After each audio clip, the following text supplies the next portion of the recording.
В этом году удалось дополнительно направить 1 миллиард рублей на развитие инфраструктуры, в том числе на улучшение качества автодорожного полотна.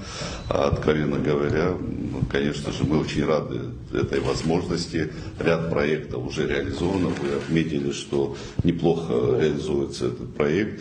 Я думаю, что уже в начале года мы все обязательства по реконструкции тех автодорог, заложенных в рамках этого миллиарда, мы закроем. Я хочу поблагодарить наших коллег российских. Мы же проектно-сметную документацию проходили на территории России. Все то, что мы сейчас отмечаем в качестве положительной динамики, это в том числе и благодаря поддержке наших российских коллег. В этом смысле, конечно же, есть ключевая задача, которую мы уже благодаря этой поддержке начали решать. Это реконструкция тоннеля Ладского. Вы знаете, что там буквально ситуация аварийная была. Если бы тоннель мы не стали бы восстанавливать, возможно, мы потеряли бы доступ к Верхнему Ладу. Поэтому это ключевое направление. Работы уже начались по